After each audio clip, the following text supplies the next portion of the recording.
Selamat pagi semuanya. Perkenalkan, saya Yesi Aulalia Rizkyasari dengan NIM 221 FI09002. Di sini saya akan melakukan komunikasi, informasi, dan edukasi tentang demam berdarah. Dikarenakan demam berdarah di Kabupaten Kendal ini sangat meningkat. Jadi saya akan melakukan edukasi kepada semua orang tentang bahayanya demam berdarah. Baik, di sini saya akan melakukan komunikasi, informasi, edukasi kepada salah satu warga yang ada di Kendal, khususnya di Patean, yaitu teman saya sendiri. Baik Ibu, kita sama-sama menyimak ya, bagaimana cara kita untuk mencegah nyamuk demam berdarah. Nah, nyamuk demam berdarah atau dengue merupakan penyakit yang ditularkan melalui gigitan nyamuk Aedes aegypti dan umumnya terjadi di daerah yang hangat dan lembab atau di daerah tropis dan subtropis. Demam berdarah atau DBD dapat menyerang anak-anak dan orang dewasa. Penyakit ini menular ketika nyamuk pembawa virus dengue menggigit penderita demam berdarah, kemudian menggigit orang yang sehat. Penyakit ini banyak ditemukan di daerah beriklim tropis termasuk Indonesia dan angka kejadian penyakit ini biasanya meningkat ketika musim hujan.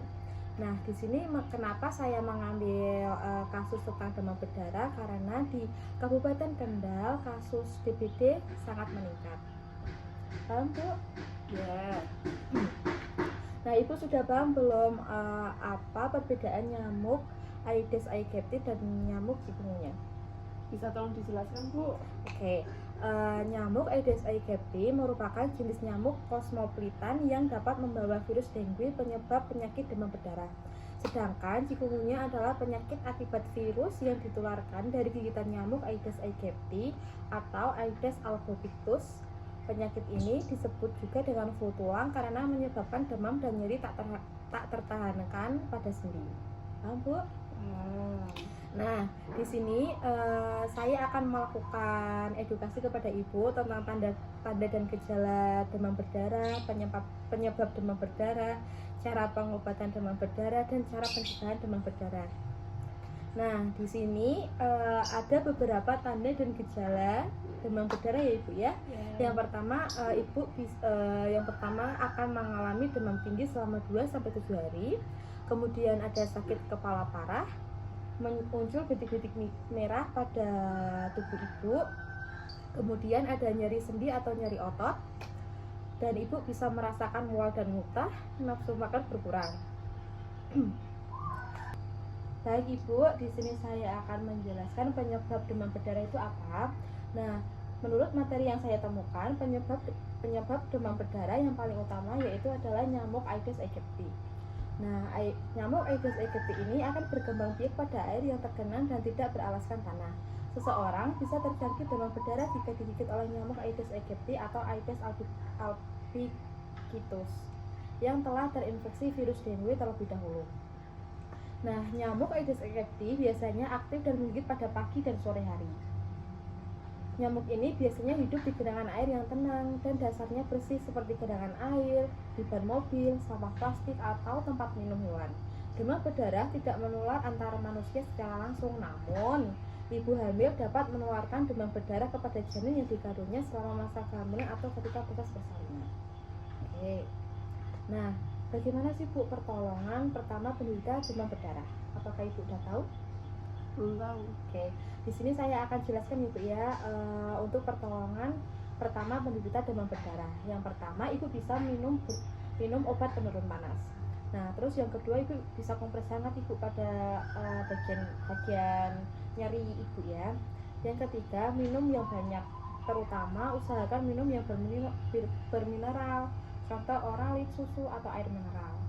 Nah, jika kondisi tidak membaik, segera bawa ke fasilitas kesehatan ya Bu ya untuk mengecek apakah Ibu sudah terjangkit virus demam berdarah atau tidak.